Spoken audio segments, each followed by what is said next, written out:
بسم اللہ الرحمن الرحیم۔ پانی کے احکام کا بیان ہے۔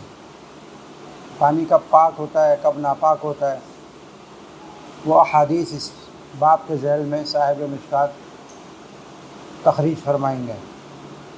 پہلی حدیث ہے حضرت ابو ہریرہ رضی اللہ تعالی عنہ، اس کے راوی ہیں، فرماتے ہیں کہ رسول اللہ صلی اللہ علیہ وسلم نے فرمایا، لا یبولن احدکم فی الماء الدائم، تم میں سے کوئی شخص ہرگز کھڑے ہوئے پانی میں پیشاب نہ کرے۔ کھڑے ہوئے پانی میں تم میں سے کوئی شخص ہرگز پیشاب نہ کرے۔ پھر اس کی تشریح فرمائی دائم کی، الذی لا یجری، مائع دائم اس پانی کو کہتے ہیں جو جاری نہ ہو۔ پھر فرمایا ثم یغتسل فیہ، پیشاب کرے اور پھر اس کے بعد اس میں غسل بھی کرے۔ ایسا نہ کرے، مطلب یہ ہے کہ عام طور پر پانی میں جو کھڑا ہوا پانی ہوتا ہے لوگ غسل کرتے ہیں، ان کی ضرورت کا پانی ہے۔ اگر اس نے اس میں پیشاب کر دیا، بعد میں غسل کی حاجت پیش آئے گی تو غسل بھی اسی میں کرنا ہے، تو جس میں پیشاب کیا اس میں غسل کیوں، جس میں غسل کرنا اس میں پیشاب کیوں کرے آدمی؟ اس میں پیشاب نہیں کرنا چاہیے۔ سمجھ میں آگے بڑھ۔ یہاں پر نحوی لحاظ سے اس میں ہم زیادہ کلام نہیں کرتے، اس کو ثم یغتسل اور ثم یغتسل دونوں طریقے سے پڑھا جا سکتا ہے۔ اس میں نحات کا اختلاف ہے، وہ ایک الگ بحث ہے، اس کو یہاں ہم ذکر نہیں کرتے۔ یہاں ہم فقہی بحث آپ کے سامنے ذکر کرتے ہیں کہ یہ حدیث یہ بتا رہی ہے کہ اگر پانی کے اندر کوئی نجس چیز مل جائے، اگر پانی میں کوئی ناپاک چیز مل جائے اور وہ پانی کثیر نہ ہو یا جاری نہ ہو، پانی جاری نہ ہو، تو اس پانی سے اس پانی کو وہ نجاست کیا کر دے گی؟ ناپاک کر دے گی۔ یہ حدیث یہی بتا رہی ہے نا، پانی اگر جاری ہے تب تو ناپاک نہیں ہوگا، لیکن اگر پانی کھڑا ہوا ہے اور اس میں کسی نے کوئی نجاست ڈال دی تو اس نجاست کے ڈالنے سے کیا ہو جائے گا؟ وہ پانی ناپاک ہو جائے گا۔ حضرت صائب ابن یزید رضی اللہ تعالیٰ عنہ یہ صغار صحابہ میں سے ہیں، سن 2 ہجری میں ان کی ولادت ہوئی ہے، اور اپنے والد حضرت یزید کے ساتھ یہ حجۃ الوداع میں بھی رسول اللہ صلی اللہ علیہ وسلم کے ساتھ شریک رہے۔ یہ اپنا قصہ بیان کرتے ہیں کہ ذہبت بی خالتی الی النبی صلی اللہ علیہ وسلم، کہ میری خالہ مجھے لے کر رسول اللہ صلی اللہ علیہ وسلم کی خدمت میں گئیں، فقالت، اور عرض کیا، یا رسول اللہ ان ابن اختی وجیع، کہ میرا بھانجا تکلیفوں میں رہتا ہے۔ وجع فعل کا وزن ہے، اس میں فعل ہے اور اس کے معنی یہ مبالغے کے لیے صیغہ استعمال ہوتا ہے وزن، اور وجع کے معنی تکلیف کے ہیں، تو وجع یعنی بہت زیادہ تکلیفوں میں، بیماریوں میں رہتا ہے۔ جب یہ عرض کیا تو فمسح رأسی، رسول اللہ صلی اللہ علیہ وسلم نے ان کے سر مبارک پر ہاتھ پھیرا، ان کے سر پر، چھوٹے بچے تھے، ہاتھ پھیرا۔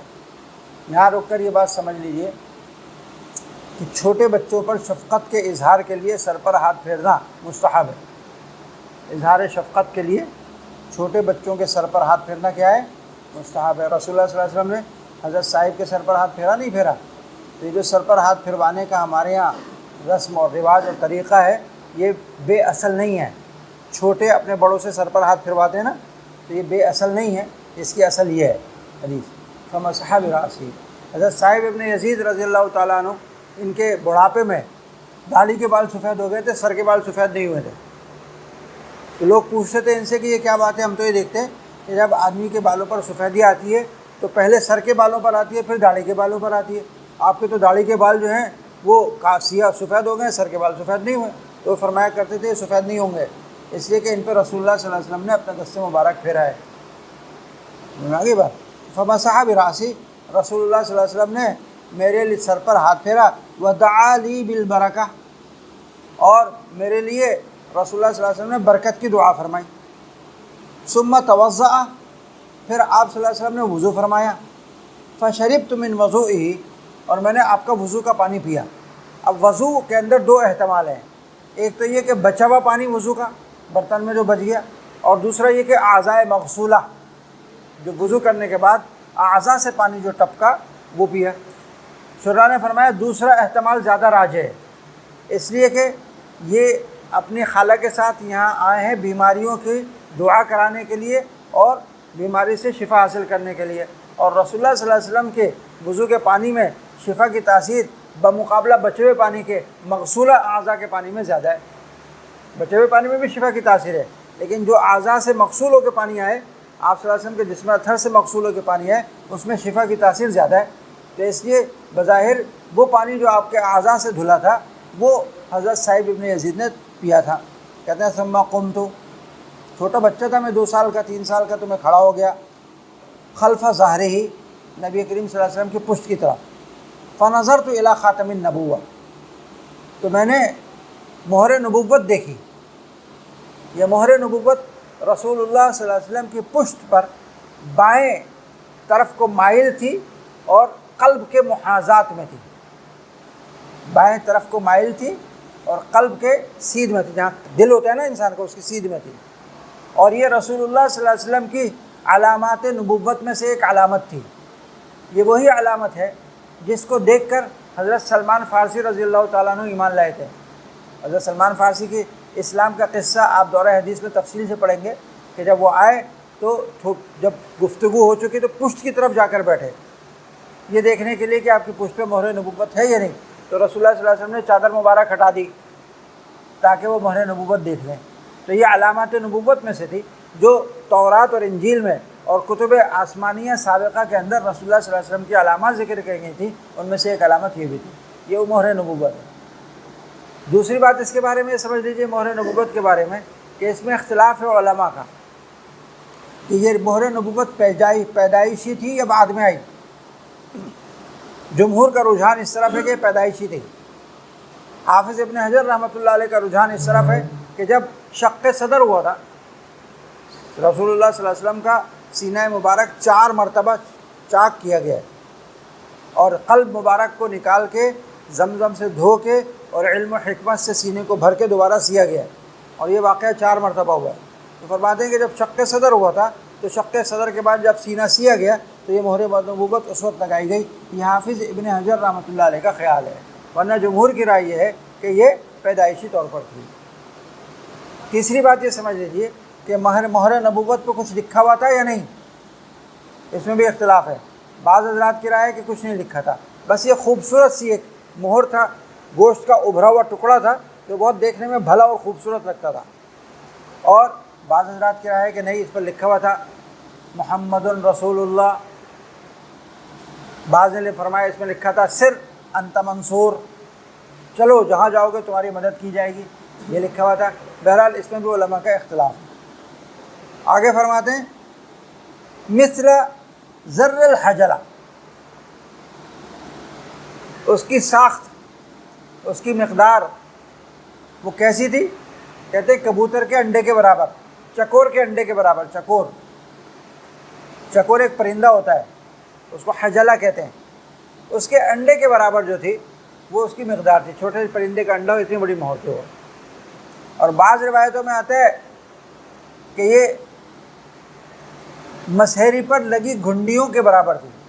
دلہن کی مسحری جو ہوتی ہے اس پہ پردے وردے لٹکانے کے لیے، اس کو روکنے کے لیے گھنڈیاں لگائی جاتی ہیں، وہ بھی انڈے کے برابر ہوتی ہیں، چکور کے، کبوتر کے انڈے کے برابر ہوتی ہیں۔ تو بعض روایت میں وہ آیا ہے۔ تو یہ ساری تقریبی تعبیر ہے، قریب قریب جس نے جو دیکھا، جس کے قریب اس کو بیان کر دیا، آپس میں اس میں کوئی تضاد نہیں ہے۔ یہ 2 حدیثیں ہیں۔ پہلی حدیث حضرت عبداللہ ابن عمر رضی اللہ تعالی عنہما سے مروی ہے، فرماتے ہیں کہ رسول اللہ صلی اللہ تعالی علیہ وسلم سے پوچھا گیا ان پانیوں کے بارے میں، ان تالابوں کے بارے میں، یکون فی الفلات من الارض، جو کشادہ زمینوں پر صحراؤں میں موجود ہوتے ہیں۔ صحرا کے اندر نشیبی زمین پہ بارش ہوتی ہے، پانی جمع ہو گیا، تالاب بن گیا، یا کوئی میدان ہے، بارش ہوئی، پانی جمع ہوا، تالاب بن گیا۔ جنگلوں میں ہے، وہاں پر پانی کے جو تالاب ہیں ان کے بارے میں پوچھا گیا۔ وما ینوبہ، اور یہ بھی ذکر کیا گیا کہ وہاں پر آمد و رفت رہتی ہے، من الدواب، چوپایوں کی، والسباع، اور درندوں کی، یعنی پانی پینے کے لیے سارے جنگل کے جانور آتے ہیں۔ صحرا میں بسنے والے جانور جس میں حلال جانور بھی ہیں، چوپائے بھی ہیں، حرام جانور بھی ہیں، وہ سب آتے ہیں وہاں پر پانی پیتے ہیں. تو آپ سے پوچھا گیا کہ یہ پانی جو راستے میں ہوتا ہے، تالاب ہوتے ہیں، ان سے ہم وضو وغیرہ کر سکتے ہیں؟ یہ سوال کیا گیا. فقال رسول اللہ صلی اللہ علیہ وسلم نے جواب دیا، اذا کان الماء قلتین، اگر پانی 2 مٹکوں کے برابر ہو. اذا کان الماء قلتین، ان تالابوں میں پانی 2 مٹکوں کے برابر ہو. لم يحمل الخبث، تو ناپاکی اس کے اوپر کوئی اثر نہیں کرتی، وہ ناپاکی کو برداشت کر لیتا ہے، ناپاکی اس کے اوپر کوئی اثر نہیں کرتی. ایک حدیث یہ ہے. اگلی حدیث دیکھیے، حضرت ابو سعید خدری رضی اللہ تعالیٰ عنہ کی حدیث ہے. فرماتے ہیں کہ عرض کیا گیا یا رسول اللہ اتتوضأ من بیر بضاعہ، کہ ہم بیر بضاعہ سے وضو کر لیا کریں. وہی بئر، اور یہ وہ کنواں ہے، یلقا فیہ الحیض ولحوم الکلاب، اس میں عورتوں کے حیض کے کپڑے اور کتے، مرے ہوئے کتوں کا گوشت پڑا رہتا ہے. والنتن، اور بدبودار چیزیں بھی اس میں پڑی رہتی ہیں. فقالا، تو رسول اللہ صلی اللہ علیہ وسلم نے فرمایا، ان الماء طہور، پانی پاک ہے، لا ینجسہ شیء، اس کو کوئی چیز ناپاک نہیں کر سکتی. یہ 2 حدیثیں ہیں. اور اس سے پہلے باب فصل اول میں پہلی حدیث اور دوسری حدیث، جس میں آپ نے مائع راکد میں، مائع دائم میں پیشاب کرنے سے منع فرمایا. تو یہ پانی کے حوالے سے اس فصل، اس باب کے اندر 3 حدیثیں آ گئیں، 3 مضمون پر مشتمل حدیثیں آ گئیں. ایک مضمون تو وہ ہے کہ مائع دائم میں، مائع راکد میں نجاست نہیں ڈالنا ورنہ وہ ناپاک ہو جائے گا. صحیح ہے. دوسری حدیث آئی پانی میں کچھ بھی ڈال دو ناپاک نہیں ہوتا، الماء طہور لا ینجسہ شیء. اور تیسری حدیث آئی کہ اگر پانی 2 مٹکے ہے تو ناپاک نہیں ہوتا. حدیثوں کے اس اختلاف کی وجہ سے ائمہ میں اختلاف ہوا کہ پانی نجاست کے گرنے سے کب ناپاک ہوتا ہے. اس مسئلے میں ائمہ کے درمیان اختلاف ہو گیا. اس میں ہم اہل ظاہر کا قول آپ کو ذکر کر دیتے ہیں، لیکن وہ ائمہ کے اختلاف میں اتنا زیادہ مؤثر نہیں ہوتا، اس کے اتنا زیادہ خیال یا اعتبار نہیں کیا جاتا. داؤد ظاہری تو یہ فرماتے ہیں کہ جب تک پانی کی رقت اور سیلان، پانی کے اندر ایک رقت ہوتی ہے، پتلا ہوتا ہے، وہ سیلان ہوتا ہے، بہتا ہے، ڈالو تو بہہ جائے گا، جب تک یہ ختم نہ ہو جائے نجاست ڈالنے سے، اس وقت تک پانی ناپاک نہیں ہوتا. داؤد ظاہری کے نزدیک کیا ہے؟ جب تک پانی کی رقت اور سیلان نجاست ڈالنے کے بعد ختم نہ ہو تو اس وقت تک پانی ناپاک نہیں ہوگا، چاہے اس کے اوصاف تبدیل بھی ہو جائیں، رنگ، بو، مزہ تبدیل ہو جائے، لیکن رقت سیلان باقی ہے تو پانی ناپاک نہیں، اس سے آپ وضو کر سکتے ہیں. یہ کس کا قول ہے؟ داؤد ظاہری کا، جو لا یعبأ بھی ہے، اس کا اعتبار نہیں ہے. ائمہ اربعہ کا اس پر اتفاق ہے، ائمہ اربعہ کا اس پر اتفاق ہے کہ ماء کثیر اس وقت تک ناپاک نہیں ہوتا جب تک کہ اس کے اوصاف ثلاثہ میں سے کسی وصف میں تغیر نہ آئے. ماء کثیر اس وقت تک ناپاک نہیں ہوتا جب تک کہ اس کے اوصاف ثلاثہ میں سے کسی وصف میں تغیر نہ آئے. اور ماء قلیل میں اختلاف ہے، ماء قلیل میں اختلاف ہے. امام مالک کے نزدیک ماء قلیل بھی جب تک اوصاف ثلاثہ میں سے کوئی وصف تبدیل نہ ہو ناپاک نہیں ہوتا. اور ائمہ ثلاثہ کے نزدیک ماء قلیل ناپاک ہو جاتا ہے اگرچہ اس کے اوصاف ثلاثہ تبدیل نہ ہو. سمجھ رہے ہیں بات؟ اگرچہ اس کے اوصاف ثلاثہ تبدیل نہ ہو، ماء قلیل کیا ہو جاتا ہے؟ ناپاک ہو جاتا ہے. البتہ ائمہ ثلاثہ میں ماء قلیل اور ماء کثیر کی تعریف میں اختلاف ہے. ماء قلیل کس کو کہتے ہیں، ماء کثیر کس کو کہتے ہیں، اس کا فیصلہ کیسے ہوگا، اس کی تفصیل میں ائمہ ثلاثہ یعنی امام شافعی، امام احمد اور امام اعظم ابو حنیفہ کے درمیان اختلاف ہے. سن رہے ہیں بات؟ امام شافعی اور امام احمد یہ دونوں حضرات فرماتے ہیں کہ اگر پانی 2 مٹکوں سے کم ہے، اگر پانی 2 مٹکوں سے کم ہے تو ماء قلیل ہے، اگر 2 مٹکے یا اس سے زیادہ ہے تو ماء کثیر ہے۔ سمجھ رہی بات؟ اور امام اعظم ابو حنیفہ رحمۃ اللہ علیہ فرماتے کہ اس کا فیصلہ رائے مبتلا بھی کرے گی۔ مبتلا بھی آدمی کی رائے، جس پانی کو کہے یہ کثیر ہے تو اس کو کہیں گے کثیر، اور جس کو کہے قلیل ہے تو اس کو کہیں گے قلیل۔ ایک صاحب الرائے آدمی جس پانی کو کہے یہ کثیر ہے تو وہ کثیر ہے، جس کو کہ قلیل ہے تو قلیل ہے۔ رائے مبتلا بھی معیار ہے۔ اچھا، آپ لوگوں نے کچھ اور پڑھا ہوا ہے احناف کا کہ پانی اگر عشرتن فی عشرتن ہو، 10 درجہ ہو تو پانی کیا ہوتا ہے؟ کثیر ہے۔ اگر 10 درجہ سے کم ہو تو قلیل ہے۔ یہ پڑھا ہے نا؟ یہ احناف کا مذہب نہیں ہے، سمجھ لو، اصلاح کر لو اپنی۔ احناف کا مذہب ہے رائے مبتلا بھی، سمجھ نہیں بات؟ مبتلا بھی صاحب الرائے آدمی، جس کو کثیر کہے گا وہ کثیر ہے، جس کو قلیل کہے گا وہ قلیل ہے۔ پھر سوال پیدا ہوتا ہے یہ 10 درجہ کہاں سے آ گیا؟ یہ مشہور کیسے ہو گیا؟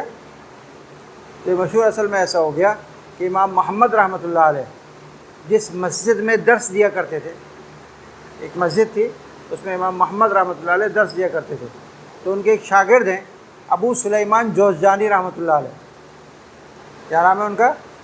ابو سلیمان جوزجانی۔ انہوں نے جب یہ مسئلہ آیا کہ پانی قلیل کیا ہے کثیر کیا ہے، اور بتایا امام صاحب نے کہ رائے مبتلا بھی اس کا فیصلہ کرے گی، تو انہوں نے سوال کیا ابو سلیمان جوزجانی نے کہ حضرت یہ جو ہماری مسجد کا حوض ہے، یہ ہماری مسجد کا جو حوض ہے، اس کا پانی کثیر ہے یا قلیل؟ رائے مبتلا بھی کیا فیصلہ کرتی ہے؟ تو انہوں نے فرمایا تھا یہ ماء کثیر ہے۔ امام محمد نے کیا فرمایا؟ ماء کثیر ہے۔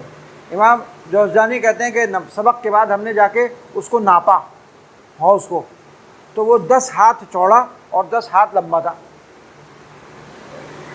تو انہوں نے بات عشرتن فی عشرتن تھا، تو انہوں نے اسی کو آگے چلایا بات کو، تو وہ مشہور ہو گیا کہ جی 10 درجہ پانی جو ہے وہ کثیر ہے، اور اس سے کم جو ہو 10 عشرتن فی عشرتن سے کم ہو وہ قلیل ہے۔ حالانکہ یہ مذہب نہیں ہے، مذہب تو کیا ہے؟ رائے مبتلا بھی ہے۔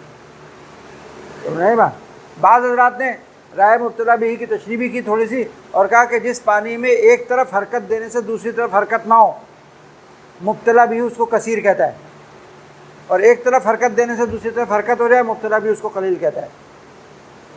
بعض حضرات نے فرمایا ایک طرف کوئی چیز رنگ وغیرہ ڈالا جائے، اس کا اثر دوسرے کنارے تک اگر پہنچ گیا تو رائے مبتلا بھی میں یہ کیا ہے؟ ماء قلیل ہے، اور اگر دوسرے کنارے پہ اس کا اثر نہیں پہنچا تو رائے مبتلا بھی میں یہ اثر کیا ہے؟ یہ پانی کیا ہے؟ کثیر ہے۔ تو نہیں بات، تو یہ رائے مبتلا بھی کے مختلف معیار، کسی نے 10 درجہ کا، کسی نے تحریک و احد الطرفین کہا، کسی نے القاء فی احد الطرفین کہا، اور اس کا اثر دوسری طرف نہ پہنچنے کو معیار قرار دیا، لیکن ہے بنیاد رائے مبتلا بھی۔ بات سمجھ میں آ گئی؟ مذاہب سمجھ میں آ گئے؟ امام مالک رحمۃ اللہ علیہ کا استدلال بیر بضاعہ کی حدیث سے۔ امام مالک کا استدلال کس سے ہے؟ بیر بضاعہ۔ ان کے استدلال کی بنیاد یہ ہے، وہ کہتے ہیں بیر بضاعہ ایک چھوٹا کنواں تھا، ماء قلیل تھا۔ بیر بضاعہ یہ ماء قلیل پر مشتمل ایک چھوٹا کنواں تھا، اس کے اندر صاف آ رہا ہے کہ اس میں حیض کے کپڑے، نجاست، کیا کیا ڈالا جاتا ہوگا، وہ سب ڈالا گیا ہے، لیکن اس کے باوجود رسول اللہ صلی اللہ علیہ وسلم کیا فرما رہے ہیں؟ الماء طہور، پانی پاک ہے۔ تو معلوم ہوا کہ جب تک احد الاوصاف ماء قلیل کے تبدیل نہ ہو پانی ناپاک نہیں ہوتا۔ استدلال سمجھ میں آ گیا؟ امام شافعی کا استدلال وہ حدیث قلتین سے ہے۔ کس سے استدلال کرتے ہیں؟ یہاں پر جو حدیث قلتین آئی ہے کہ اگر پانی 2 مٹکے ہو تو لم یحمل الخبث، وہ ناپاکی کو برداشت کر لیتا ہے، ناپاک نہیں ہوتا، ناپاکی پڑنے سے وہ پانی ناپاک نہیں ہوتا۔ کہتے ہیں اس سے ہمارا استدلال، امام شافعی اور امام احمد نے اس سے استدلال کیا۔ امام اعظم رحمۃ اللہ علیہ نے فصل اول کی جو پہلی 2 حدیثیں آئی ہیں، جس میں ماء راکد اور ماء دائم میں پیشاب کرنے سے منع کیا گیا ہے، اس سے استدلال کیا۔ امام صاحب کا استدلال اس طرح ہے کہ اگر کوئی تالاب ہے اور پانی قلیل ہے اور اس کے اندر کوئی شخص پیشاب کر دے تو ظاہر ہے اس پانی کے مقابلے میں پیشاب تو بہت تھوڑا ہوتا ہے نا، نہ اس کا رنگ تبدیل کرے گا، نہ بو تبدیل ہوگی، نہ مزہ تبدیل ہوگا، لیکن اس کے باوجود رسول اللہ صلی اللہ علیہ وسلم کیا کہہ رہے ہیں، اس میں تمہیں غسل کرنا پڑے گا، وضو کرنا پڑے گا، اس میں پیشاب نہیں کرنا کیونکہ پانی ناپاک ہو جاتا ہے۔ تو معلوم ہوا کہ احد الاوصاف الثلاثہ تبدیل ہونے سے تبدیل نہ بھی ہو اور نجاست پانی میں گر جائے پانی ناپاک ہو جاتا ہے۔ بات سمجھ میں آئی؟ اور مائع راکد اور مائع دائم، وہ کہتے ہیں مائع قلیل کا معیار یہ ہے، کثیر کا معیار یہ ہے، رائے مبتلا بھی، کیونکہ مائع دائم جو ہوتا ہے نا، مائع دائم اور مائع راکد یہ عموماً مائع قلیل کے حکم میں ہوتا ہے، کیونکہ اس کے اندر اگر آپ کوئی نجاست ڈالو تو اس میں اس کا اثر آ جاتا ہے، لیکن مائع جاری جو ہوتا ہے وہ مائع کثیر کے حکم میں ہوتا ہے، اس کے اندر نجاست پڑے تو نجاست کا پتہ نہیں چلتا، وہ بہہ جاتی ہے۔ تو رائے مبتلا بھی کے اوپر رکھا گیا اس کو۔ ارے بات سمجھ میں آ رہی ہے نہیں آ رہی؟ یہ تینوں حضرات کے استدلالات ہیں۔ امام صاحب کا ایک اور استدلال حدیث مستيقظ من النوم سے بھی ہے، اذا استيقظ احدكم من نومه فلا يغمسن يده في الاناء حتى يغسلها ثلاث مرات، جو حدیث آپ نے پیچھے پڑھی ہے، کہتے ہیں اس سے بھی ہمارا استدلال ہے، کیونکہ اس کے اندر ہم نے آپ کو 3 صورتیں بتائی تھیں نا۔ ایک صورت تو وہ تھی کہ نجاست لگنے کا ہاتھ پہ یقین یا ظن غالب ہو اور پانی میں ہاتھ ڈال دیا تو پانی کیا ہو جاتا ہے؟ ناپاک ہو جاتا ہے، حالانکہ پانی میں اتنی سی نجاست جو لگی ہوئی ہے، پانی میں ہاتھ ڈالنے سے اس کا رنگ بو مزہ تبدیل نہیں ہوتا، لیکن پانی کیا ہو گیا؟ ناپاک ہو گیا۔ رسول اللہ صلی اللہ علیہ وسلم منع فرما رہے ہیں، تو یہ بھی تو دلیل ہے اس بات کی کہ مائع قلیل کے اندر اگر نجاست پڑے تو پانی کیا ہو جاتا ہے؟ ناپاک ہو جاتا ہے۔ بات سمجھ میں رہی؟ حدیث قلتین جس سے امام شافعی نے اور امام احمد نے استدلال کیا، تو احناف کہتے ہیں کہ سند کے اعتبار سے ضعیف ہے۔ ہم نے جن حدیث سے استدلال کیا ہے وہ سند کے اعتبار سے اعلیٰ درجے کی صحیح ہے، اور حدیث قلتین سند کے اعتبار سے ضعیف ہے، اس لیے کہ اس کے راویوں پر بھی کلام کیا گیا، نمبر 1۔ نمبر 2، اس کی سند میں بھی اضطراب ہے، اس کے متن میں بھی اضطراب ہے۔ متن میں اضطراب کیسے؟ بعض روایتوں میں قلتین آیا ہے اور بعض روایتوں میں ثلاثہ قلال آیا ہے۔ بعض طرق میں اس کے کیا ہے؟ قلتین 2 مٹکے، اور بعض روایتوں میں کیا ہے؟ ثلاثہ قلال 3 مٹکے۔ تو متن میں بھی اضطراب ہو گیا نہیں؟ کہتے ہیں اس کے صرف یہی نہیں بلکہ قلتن کے معنی میں بھی اضطراب ہے، کیونکہ قلتن کے ایک معنی آتے ہیں مٹکے کے، دوسرے معنی آتے ہیں قامت الرجل کے، آدمی کے قد کے برابر، اس کو بھی قلہ کہتے ہیں، اور تیسرے معنی آتے ہیں راس الجبل، پہاڑ کی چوٹی۔ اب یہ قلتین اگر ہم مان بھی لیں تو اس میں کون سے معنی مراد ہوں گے؟ مٹکے کے معنی مراد ہوں گے، قامت الرجل مراد ہے، راس الجبل مراد ہے، یہ اضطراب ہے اس کے اندر۔ اور چوتھا اضطراب اس کے اندر کہتے ہیں مصداق میں، اگر ہم مان بھی لیں کہ اس سے مراد مٹکا ہے تو ہر علاقے کا مٹکا الگ الگ ہوتا ہے۔ پنجاب کا مٹکا الگ ہے، اس کا سائز الگ ہے، سندھ کا مٹکا الگ ہے، اس کا سائز الگ ہے، نہیں بات؟ بلوچستان کے اندر مٹکے جو بنائے جاتے ہیں وہ الگ ہیں، ان کے سائز الگ ہیں، حجاز کے مٹکے الگ ہیں، عراق کے مٹکے الگ ہیں، تو کون سی کس جگہ کا مٹکا معیار ہوگا؟ تو 4 اضطرابات کے ساتھ، جس حدیث میں 4 قسم کے اضطرابات ہوں، اس کو آپ ایک مقدار کے لیے اصول کے طور پر پیش کر رہے ہیں، یہ قابل قبول نہیں ہے۔ شرعی مقدار آپ متعین کرنا چاہ رہے ہیں، اس سے ایک شرعی مقدار مقرر کریں نا، تو شرعی مقدار مقرر کرنے کے لیے تو ایسی دلیل ہونی چاہیے جو بالکل محکم ہو، اس میں کسی قسم کا کوئی احتمال نہ ہو، بالکل صاف سیدھی سچی بات ہو، اس کے اندر 2 آنے 2 2 4 کی طرح سیدھی سچی بات ہونی چاہیے۔ یہاں تو 4 اضطرابات ہیں، آپ کیسے اس کو معیار بنا سکتے ہیں؟ جواب سمجھ میں آیا؟ سمجھے نہیں سمجھے؟ لیکن ہمارے اکابر میں سے حضرت گنگوہی رحمۃ اللہ علیہ فرماتے ہیں کہ اس حدیث قلتین کو یہ کہہ دینا کہ ضعیف ہے، اس میں یہ اضطرابات ہیں، یہ انصاف کی بات نہیں ہے۔ یہ حدیث حسن درجے کی ضرور ہے، صحیح نہیں ہے لیکن حسن درجے کی ضرور ہے، اور جب حدیث حسن ہو جائے نا تو قابل استدلال ہو جاتی ہے، اور اس سے احکام ثابت کیے جا سکتے ہیں۔ تو کم از کم حسن تو ہے یہ حدیث، انصاف کی بات یہ ہے کہ حدیث قابل استدلال ہے، لہٰذا یکسر یہ کہہ کے مسترد کر دینا کہ یہ حدیث ضعیف ہے، ہم اس کو قبول نہیں کرتے، یہ انصاف کی بات نہیں ہے۔ اس کے بعد حضرت فرماتے ہیں حضرت گنگوئی رحمۃ اللہ علیہ کہ جب ہم نے یہ حدیث پڑھی تھی تو ہمارے استاد نے ایک گڑھا کھدوایا تھا اور 2 مٹکے پانی اس میں ڈلوائے تھے. کیا ڈلوائے تھے؟ 2 مٹکے پانی. اور پھر اس کے بعد ہم سے کہا تھا کہ اس پانی کو دیکھیں ایک طرف حرکت کرنے سے دوسری طرف حرکت نہیں ہوتی. اس پانی کے اندر اگر نجاست ڈل جائے، پانی پیشاب وغیرہ کر دیا جائے تو اس کے پانی کے اوپر کوئی اثر نہیں آئے گا اس کا ناپاکی کا. فرمایا وہ ہمارے اعتبار سے بھی کثیر پانی تھا اور قلتین کا پانی تھا، جو شفافے کے اعتبار سے بھی کثیر تھا. تو اصل میں یہ لفظی اختلاف ہے. جس کو شفاف قلتین کہتے ہیں نا، ہم اس کو رائے مبتلا بھی میں مائع کثیر کہتے ہیں. نہیں اگر سمجھ میں آتا تو تجربہ کر کے دیکھ لو. بڑے والے مٹکے جو ہوتے ہیں وہ 2 مٹکے پانی ڈال کر دیکھ لو، وہ مائع کثیر بن جائے گا. تو حضرت گنگوئی رحمۃ اللہ علیہ کا فرمانا یہ ہے کہ یہ کوئی ایسا اختلاف نہیں ہے، نتیجہ ایک ہی نکل رہا ہے دونوں کا. جس کو شفاف مائع قلتین کہہ رہے ہیں، احناف کی رائے مبتلا بھی میں وہ کیا ہے؟ مائع کثیر ہے. لہٰذا کوئی ایسا اختلاف نہیں ہے. سمجھ میں آگے بات. اب رہ گیا امام مالک رحمۃ اللہ علیہ کا استدلال. صحیح ہے نا؟ انہوں نے کس سے استدلال کیا؟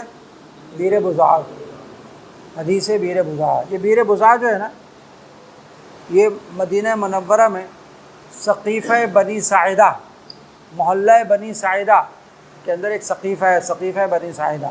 اسی محلے میں یہ کنواں ہے.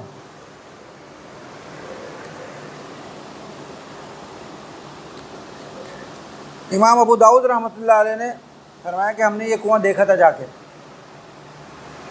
تو یہ کنواں چھوٹا سا تھا، کوئی بہت بڑا حوض کی طرح نہیں تھا، مائع قلیل والا کنواں تھا یہ. سمجھ نہیں بات. تو امام مالک رحمۃ اللہ علیہ فرماتے ہیں کہ اس کنویں کے پانی کے بارے میں صحابہ کرام نے رسول اللہ صلی اللہ علیہ وسلم سے پوچھا تھا، تو آپ نے فرمایا تھا کہ جب اس کا رنگ بو مزہ تبدیل نہیں ہوا ہے تو الماء طہور، تو پاک لا ینجس شیء، اس کو کوئی چیز ناپاک نہیں کرتی. جمہور کی طرف سے اس کا جواب یہ ہے کہ اس میں اس بات کی صراحت کہاں ہے کہ یہ سب چیزیں پڑھنے کے بعد، اتنی ساری چیزیں پڑھنے کے بعد پانی کا رنگ بو یا مزہ تبدیل نہیں ہوا تھا. آپ خود بتا رہے ہو کہ امام ابو داؤد نے کہا ہے کہ وہ کنواں چھوٹا سا تھا، مائع قلیل تھا. پورے مدینے کے حیض کے کپڑے، مرے ہوئے کتے اور بدبودار گند اس پانی کے اندر ڈال دی جائے تو اس کا رنگ بو مزہ میں سے کچھ تبدیلی نہیں ہوگی؟ ضرور ہوگی نا. تو پھر تو آپ کے نزدیک بھی ناپاک ہو جانا چاہیے اس کو. حالانکہ حدیث کیا کہہ رہی ہے؟ لا ینجس شیء. اور حدیث میں کہیں یہ صراحت نہیں ہے کہ یہ سب چیزیں پڑھنے کے بعد اس کا رنگ بو مزہ تبدیل نہیں ہوتا، یہ کہیں صراحت نہیں ہے. لہٰذا اس سے معلوم ہوا کہ جو معنی آپ اس حدیث کے لے رہے ہیں وہ معنی نہیں ہے. اصل میں بات یہ ہے غالباً کہ زمانہ جاہلیت میں اس کنویں کے اندر یہ سب چیزیں پڑ جایا کرتی تھیں. کتے کا، مرے ہوئے کتے، گندگی، حیض کے کپڑے، یہ سب پڑ جاتے تو لوگ ڈالتے بھی نہیں تھے. یہ کنواں نشیب میں تھا، اور جب بارش ہوتی تھی تو گھروں کے باہر جو کچرا، کوڑا کرکٹ، گند، حیض کے کپڑے، مرے ہوئے جانور ہوتے تھے، وہ سب بارش کا پانی سیلاب بہا کے اس کنویں کے اندر لا کے ڈال دیا کرتا تھا. تو جو سوال میں کہا گیا نا کہ اس کے اندر پانی یہ ڈالا جاتا ہے، یہ ڈالا جاتا ہے، یہ اس زمانے کی بات ہے، یہ زمانے ماضی کی بات ہے کہ زمانے جاہلیت میں اس کنویں میں یہ چیزیں پڑتی تھیں. اور ظاہر ہے اب اس کو نکال لیا گیا اور اس کنویں سے سیراب کیا جاتا تھا، کھیتوں کو، کھجور کے باغات کو سیراب کیا جاتا تھا. تو بظاہر لگتا یہ ہے کہ سائل زمانہ ماضی کی کیفیت کو بیان کرے کہ زمانہ ماضی میں اس پہ گندگی پڑی رہتی تھی، اب وہ نکال دی گئی ہے اور اس سے کچھ باغات کو سیراب کیا جا رہا ہے. تو دیواروں میں جو اس گندگی کے اثرات ہیں کہ اس کی وجہ سے پانی ناپاک تو نہیں ہے. تو آپ صلی اللہ علیہ وسلم نے اس وہم کو دور کرنے کے لیے کہہ دیا لا ینجس شیء، وہ جو چیز گزر گئی، پانی اتنا سارا نکل چکا، اب یہ پانی ناپاک نہیں ہے. بظاہر یہ ہے، ورنہ یہ بات نہیں ہو سکتی کہ کوئی مسلمان ہو یا کافر بھی پاک پانی کے اندر، صاف کنویں کے اندر یہ چیزیں لا کر، یہ گندگی لا کر ڈالے. کوئی سوچ سکتا ہے ایسا؟ اس معاشرے کے اندر، اس ماحول کے اندر جہاں پانی کی قلت ہے، کوئی کنویں کو اس طرح خراب کر سکتا ہے؟ معلوم یہ ہوا کہ یہ زمانے ماضی کے کسی وقت کی بات ہے، اور صحابہ کو یہ شبہ تھا کہ وہاں پر چونکہ گندگی پڑی رہتی تھی، دیواروں میں اس کے اثرات جذب ہو گئے ہوں گے۔ اب اگرچہ بہت سارا پانی نکال لیا گیا ہے، اور نکالنے کے باوجود چونکہ دیواروں میں اس کے اثرات جذب ہیں، تو کہیں ایسا تو نہیں کہ پانی ناپاک ہو، تو آپ نے اس وہم کو دور کرنے کے لیے کہہ دیا کہ جو نکل گیا ختم ہو گیا، لا ینجسہ شیء، اب اس کو کوئی پرانی چیز ناپاک نہیں کرتی۔ ورنہ اس حدیث کے ظاہر سے تو یہ لگتا ہے کہ لا ینجسہ شیء کا مطلب یہ کہ آپ اس کے اندر جو بھی گندگی ڈال دو، پانی کے اوصاف ہی تبدیل ہو جائیں، تب بھی وہ ناپاک نہیں ہوں گے۔ اس حدیث کا ظاہر یہ بتاتا ہے نا، حالانکہ اس کا آپ بھی نہیں مانتے، آپ بھی اس پر عمل نہیں کرتے، آپ بھی اس میں تعویل کرتے، تو اس کے عموم سے اس طرح استدلال کرنا درست نہیں ہے۔ ارے بات سمجھ میں آ گئی؟